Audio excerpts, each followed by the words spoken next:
ભરૂચના મક્તમપુર ગામ સ્થિત દરગાહ ફળિયામાં યુવાન પર ચપ્પુ વડે હુમલો, જેના સીસીટીવી ફૂટેજ પણ બહાર આવ્યા. મક્તમપુર ગામ સ્થિત દરગાહ ફળિયામાં રાત્રિના સમયે ચપ્પુથી હુમલાની ગંભીર ઘટના સામે આવી છે. સ્થાનિક યુવાન મોહસિન શેખ પર કેટલાક અજાણ્યા ઇસમોએ હુમલો કર્યો હોવાની માહિતી સામે આવતા વિસ્તારમાં ચકચાર મચી ગઈ હતી. મોહસિન શેખ રાત્રિના સમયે દરગાહ ફળિયા વિસ્તારમાં હાજર હતા, ત્યારે કેટલાક ઇસમોએ તેમની સાથે ઝઘડામાં ઉતર્યા. વાત વધતા હુમલાખોરોએ ચપ્પુ વડે હુમલો કર્યો હોવાનું સામે આવ્યું છે. આ હુમલામાં મોહસિન શેખને શરીરના ભાગે ઈજાઓ પહોંચતા લોહી લુહાણ હાલતમાં ઢળી પડ્યા હતા. આસપાસના લોકોએ તરત જ ઈજાગ્રસ્ત યુવાનને સારવાર અર્થે નજીકની હોસ્પિટલ ખસેડ્યો, જ્યાં તેમની સારવાર ચાલી રહી હોવાનું જાણવા મળ્યું છે.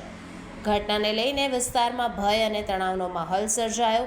ઘટનાના સીસીટીવી ફૂટેજ પણ સામે આવ્યા હોવાનું જાણવા મળ્યું છે, જેમાં કેટલાક કિસ્સામાં હુમલો કરતા દેખાઈ રહ્યા છે. પોલીસ દ્વારા સીસીટીવી ફૂટેજના આધારે હુમલાખોરોની ઓળખ મેળવવાના પ્રયાસો હાથ ધરવામાં આવ્યા છે. ઇજાગ્રસ્ત મોહસિન શેખે સમગ્ર મામલે સી ડિવિઝન પોલીસ સ્ટેશનમાં ફરિયાદ નોંધાવી છે, જે આધારે પોલીસે ગુનો નોંધીને વધુ તપાસ શરૂ કરી છે.